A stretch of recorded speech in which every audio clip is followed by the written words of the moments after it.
you know, we were super keen to do an interview with you because we were really, really interested in SnapSaver, the business that you're currently focusing a lot of your efforts in. Tell us a little bit, Jack, about SnapSaver.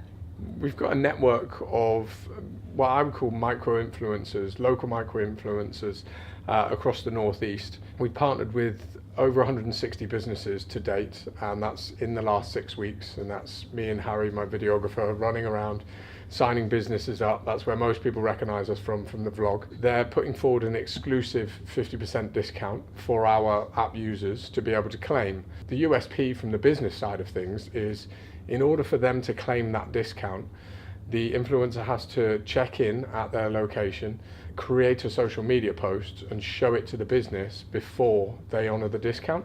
Every single social network is geared towards charging businesses, and it's pretty much a free-for-all for users. Let's take Facebook for example. When you post on your Facebook fan page as a business, you only reach 2% of your audience, whereas when you post on your personal profile, you reach 35% of your friendship circle. So pound for pound, you get 17 times more reach from a personal profile than you do a business page. Yeah. So that reach is huge for the business. And then on top of that, if I say that, you know, this restaurant has an amazing steak and I wouldn't go anywhere else for my steak, it's amazing. My friends believe me and they're influenced by that to turn up as a full paying customer. Whereas if the restaurant says that they serve the best steak in Newcastle, it's an advert. Yeah. It falls on deaf ears. Yeah, of course. Because everywhere that sells a steak is saying that sells a steak? Sells a steak. Sells a steak. Everywhere that sells a steak is saying exactly the same thing. What better way to have an advocacy for your business or your product that you're selling is Than for the customer. From the customer themselves. 100%. Yeah, absolutely. And the reason why it works is because we're a closed network. We're not mass marketing these deals to the public like a Daily Deal website would. It's not going out to 500,000 people and damaging your brand because it looks bad when you give 50% off. It looks like you're struggling. Yeah. It's a closed network, so the only way you're getting that offer is if you're on the app, and to get on the app you have to be invited in. So they and can. How do you get invited into this exclusive circle? So we've got just shy of 11,000 pre-signed up users. Okay. You can register your interest on the app, on the website. Sorry, we've curated that database over the last 2.5 years. Our other business is I Am VIP, so we've kind of been in amongst the movers and shakers of the nightlife industry for the last 12 years. So we know a lot of them personally, but we also have contacts, just through social networks. If you've got 5,000 friends on Facebook, you probably don't know them all personally, but friends of friends and connections and whatnot. I mean, you've obviously been involved in I Am VIP, and and that business is still, a successful business running. How did you make that transition into sort of thinking about setting up another business? Was it an opportunity because of this reach that you had, or how did the idea come about for SnapSaver? There's probably two things to touch on there, to be honest.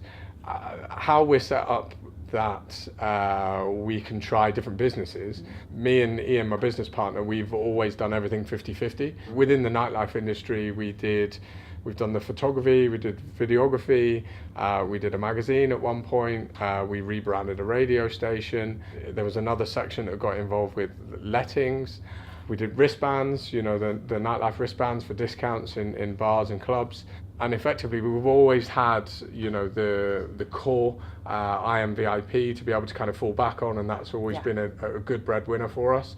But that's allowed us to then try our hand at lots of different things. And it wasn't a case of set up a business model, do all of your research, spend 6 months in putting together a business plan and figuring out whether it works or not. It was a real sort of tech startup style, figure out whether this is actually a business model that can work, and just go out there and just start, creating the business and start to sell it. And I suppose there's an element of almost letting your consumer, or businesses and their consumers, tell you what they want from the offering, and exactly, and allow that sort of feedback to mold the business. Exactly the same way that it works in a tech startup. And to be honest, that's kind of what we had to do with the first version of the app. We built it on a plug and play, build it yourself platform. And that's just me and Ian. We're not tech minded in that way. We're not devs, we're not coders, definitely not. And we repurposed a a loyalty scheme within this plug and play platform, put all of our branding in it and built it as best we could. And we did a test pilot in the restaurant industry. So we had a bunch of investors lined up to the side, which we pitched the concept to, and we said, look, we're going to launch this app. It doesn't have a revenue stream built in. So it is literally a pilot. We're going to prove the model works, and we're going to hit X, Y, and Z figures inside 3 months. As soon as we hit those figures, we're taking it down. You're going to invest. We'll build the full version, and we'll roll it out across the country. Yeah. They pretty much turned around and doubled the figures we wanted to hit inside 3 months. Right. And we're like, right, no problem, we'll go for it. We hadn't signed a business at this point. This was all still on a concept. We put together this plug and play system, took us a month or so, and then we went out and we started signing businesses, and we signed 100 restaurants inside 6 weeks. And then I actually slipped my disc and I had my disc removed. So I was doing this with like a neck collar on over Christmas period when it was absolutely freezing, and January when like restaurant week was on, and December no restaurants wanted to speak to us. And we still managed to get 100 restaurants on board inside 6 weeks. And then we went live with the app, and we had just shy of 10,000 pre-signed up users. And we released it just to 1,000 of them, and within another 6 weeks of going live, we'd smashed all of the targets that they'd set for us. So I suppose if anybody's from kind of the tech world, that's a minimal viable product on another level. It's like really taking something that's at concept stage to an audience to see whether there's an appetite for it before you then further invest in developing it fully fledged. So just to give us some quick fireballs, what motivates Jack Nunn to get out of bed in the morning? As a kid, I would have said money.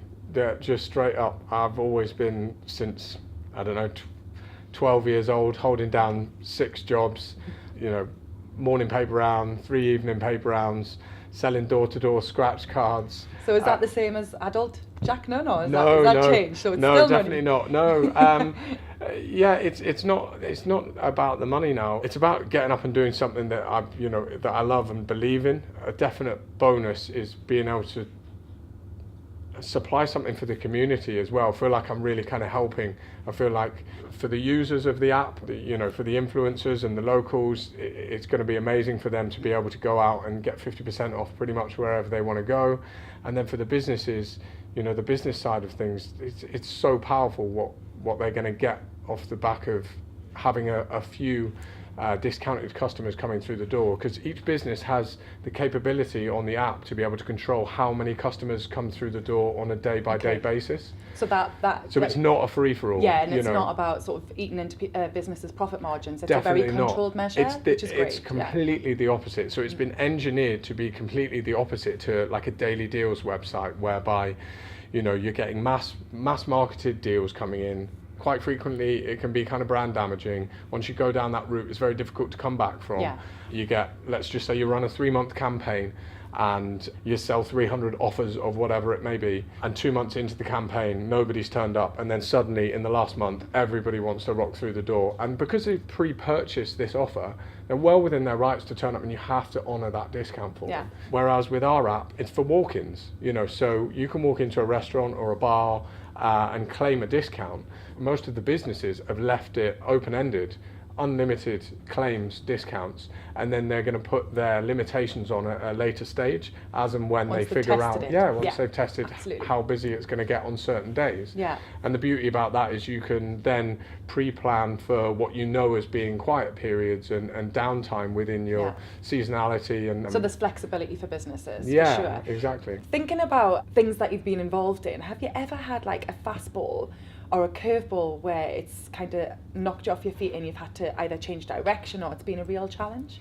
With SnapSaver, straight after we got the investment, we picked our dev team. We were ready to kind of rock and roll, pull the trigger, and then the Cambridge Analytica scandal hit, and everything went crazy on Facebook. They changed their privacy policies, and they depreciated a API that we were using to push our users' content onto Facebook. So it was literally back to the drawing board. 3 days of absolute manic depression, thinking we've got this money now, how are we going to tell our investors that this ain't going to happen. Wow. And then had an epiphany moment in the shower one day, and then I remember it clear as day, ran out onto the balcony, rang my business partner and said, look, there is a massive silver lining, we're going to come out of this way better off. Oh my gosh, and how was that? What was the silver lining? So basically, we don't need to push through for an API. Everyone knows how to use their favorite social network. So we just flip them to their favorite social network and then have them come back to have the discount confirmed by the business. Amazing. So now we're Facebook, Instagram, Twitter, and that's stories, news feeds. We're just waiting on Snapchat to kind of get their location-based stuff in order, and then we're on Snapchat. We're already looking forward towards TikTok because the teenagers are going crazy for that. You know, that's 500 million, I think 500 million active users or something. It's big in like America and Asia at the moment. It's amazing how sometimes, you know, when you're looking for scalable opportunities in a business, that sometimes it's the toughest times that end up giving you the opportunities to be able to scale. Yeah. And flex. So what an amazing sort of silver lining, as you called it. Yeah, definitely. If you had to, I don't know, take yourself forward 5 years and you were looking back on what's gone before, what would success look like for you? Specifically for SnapSaver, it is purely digital, so there's absolutely no reason why it can't be up there with, you know, the likes of Uber. You know, it's even faster moving, it'll be slicker because it's social media driven, it's got its own viral growth engine built in as well. And what I mean by its own viral growth engine, the way that we grow the network is at the end of the discount process, each user gets awarded one access code to be able to onboard a friend into the network. So it grows organically through our own user base. We practice what we preach. We know the users are the best people to advertise the businesses, and we also know they're the best people to advertise us. I would say there's absolutely no reason why it can't be 200 cities in 5 years' time. Amazing. Well, good luck with that. We will be keeping we'll be keeping a watch on your journey moving forward. Thanks very much for your time. Yeah, Cheers. it's great Thanks. to meet you.